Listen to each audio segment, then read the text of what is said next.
Muli po, magandang araw mga kabagis. Sa ngayon po, magpapalit tayo ng kingpin ng ating sasakyan.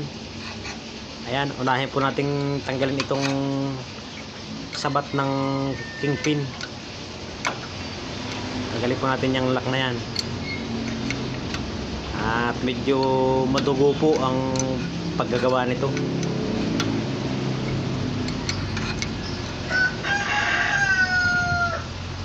Kailangan nating matanggal yung lock na yan para mabunot natin yung kingpin. Tapos magtatanggal din po tayo ng 4 na tornilyo dito sa axle para mapagalaw natin. Nanghiram po tayo ng ratchet. Ayan, tatanggal na po lahat yung lock at saka yung 4 na tornilyo tanggal na. Bunutin na natin yung kingpin gamit po ang sinsil. Palabasin natin sa ilalim. Pero yan po mga kabagis, pwedeng sa ibabaw din padaanin. Gagamit ka nga lang ng jack doon sa ilalim para mapalabas. Ang problema po, tatamaan natin yung copper tube, kaya dyan natin sa ibabaw pinadaan. Kaunting pukpok lang po mga kabagis yan pagka ganyang tanggal na yan. Napakalakas na po kasi ng kalog, kaya pinalitan na natin. Nakakatakot na po sa daan pagka siya nananakbo. O yan, tanggal ang mga kabagis. So,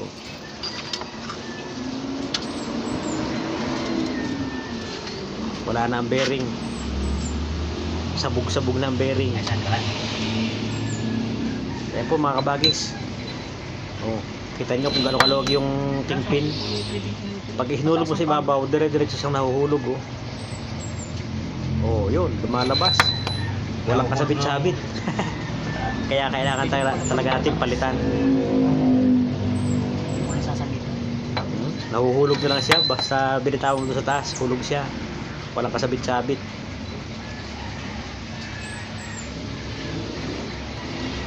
Oh, talaga naman. Paano hindi lalakas ang kalog ng ating gulong? Ayan mga kabagis, tanggal na po nating lahat. Kailangan naman nating bumili ng pyesa para mapalitan natin ng bago. Abangan po nyo mga kabagis at ang pagbalik namin.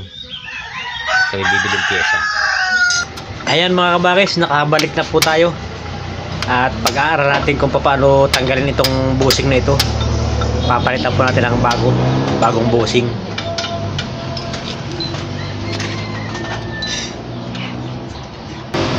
Lagyan natin ng konting grasa. Itapat natin yung butas doon sa butas ng fittings para pag naglagay tayo ng grasa sa karwas ay madaling maglagay ng grasa. Pagka po kasi hindi yan tumapat sa butas, hindi papasukan ng grasa yung ating kingpin.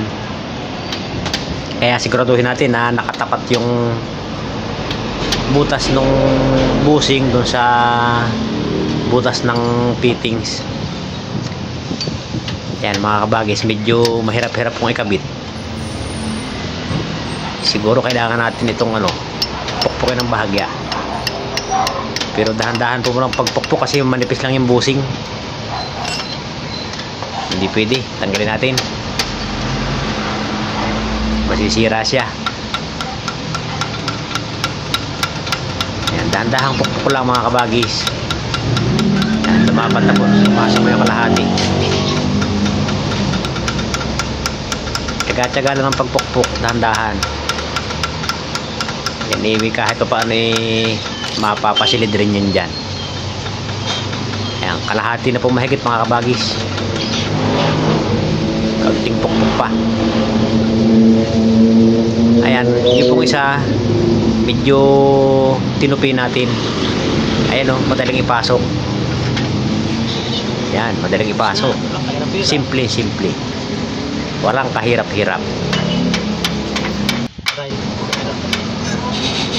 Ayan mga kabagis, kita nyo, naikabit na natin yung kingpin. At medyo matigas na siya ngayon, hindi katulad nung nakaraan na ang lakas ng galaw. Ngayon po walang kagalaw-galaw. Salamat po sa panonood mga kabagis. Magandang araw.